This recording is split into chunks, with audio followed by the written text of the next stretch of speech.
کو اللہ نے پیدا کیا ہے کہ اس کی بندگی کریں. بندگی نام ہے اس کا کہ ہم وجوہ ہم وقت اللہ کی اطاعت ہو. ہر معاملے میں جزوی ہوگی تو وہ اللہ کو قبول نہیں ہے. افتؤمنون ببعض الکتاب وتکفرون ببعض، میں وہ آیت سنا ہی دوں آپ کو جس کا پہلے بھی میں نے حوالہ دیا، آیت نمبر 85 سورہ بقرہ. کیا تم ہماری کتاب اور شریعت کے ایک حصے کو مانتے اور ایک کو نہیں مانتے؟ فما جزاء من يفعل ذلك منكم الا خزي في الحیات الدنیا، تو جو کوئی بھی تم میں سے یہ طرز عمل اختیار کریں گے کہ دین کے صرف ایک حصے پر عمل پیرا ہو دوسرے حصے پر نہ ہو، ان کی سزا اس کے سوا کچھ نہیں کہ دنیا میں ذلیل و خوار کر دیے جائیں اور قیامت کے دن شدید ترین عذاب میں جھونک دیے جائیں. وَيَوْمَ الْقِيَامَةِ يُرَدُّونَ إِلَىٰ أَشَدِّ الْعَذَابِ وَمَا اللَّهُ بِغَافِلٍ عَمَّا تَعْمَلُونَ، اللہ جو ہے غافل نہیں ہے اس سے جو تم کر رہے ہو. اس تصور کو سامنے رکھیے. ہمتن بندگی. اب میں کیا کروں؟ میں اور آپ ایک ماحول میں رہ رہے ہیں جہاں قانون غیر اسلامی ہے، جہاں سودی کاروبار ہے، پوری معیشت کے اندر تانا بانا سود کا ہے. ہائی کورٹ ہے تو وہاں فیصلے اللہ کے قانون کے تحت تو نہیں ہو رہے، سپریم کورٹ میں فیصلے اللہ کے قانون کے مطابق تو نہیں ہو رہے، ہمارے سیشن جج فیصلے کر رہے ہیں اللہ کے قانون کے مطابق تو نہیں، ہمارے تو آئلی قوانین بھی اللہ کے قانون کے مطابق نہیں رہے، ان کے اندر بھی دخل اندازی ہو گئی. اب کیا کروں؟ کہاں جاؤں؟ کس طرف جاؤں؟ کدھر دیکھوں؟ کسے آواز دوں؟ یہاں آپ کا کاروبار کو ڈھیلا پڑ گیا تو آپ امریکہ بھاگ گئے، آپ نے ویزا لے لیا، لیکن اس کام کے لیے کہاں جائیں گے؟ کس جگہ جائیں گے؟ کہاں جائیں؟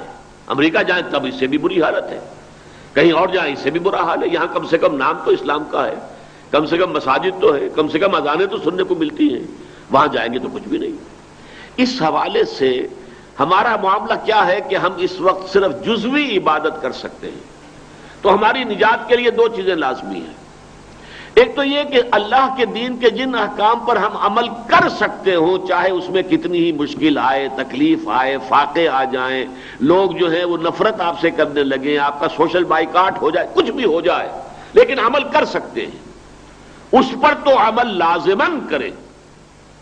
باقی جس حصے پر آپ عمل نہیں کر سکتے جب تک کہ پورا نظام نہ بدلے، اس کا جو گناہ آپ کے اندر آ رہا ہے کہ آپ اس کی اطاعت نہیں کر پا رہے، سود کا بخار یا دخان یا غبار جو آپ کے اندر جا رہا ہے مسلسل، اس کا کفارہ یہ ہے کہ تن من دھن اپنی بہترین صلاحیتیں اللہ کے دین کے اس نظام کو قائم کرنے کے لیے صرف کریں. یہ کفارہ ہوگا. گویا کہ اب دو الفاظ کے اندر بات پوری ہو گئی. اللہ کے شریعت کے جن احکام پر آپ عمل کر سکتے ہیں چاہے مشکل ہو، سودی لین دین چھوڑ سکتے ہیں آپ. ذرا یہ ہوگا کہ آپ نے اگر سود پر رقم دے کر ذرا کاروبار زیادہ بڑھایا ہوا ہے تو آپ چھوٹا کر لیں گے، ٹھیک ہے، کوئی بات نہیں.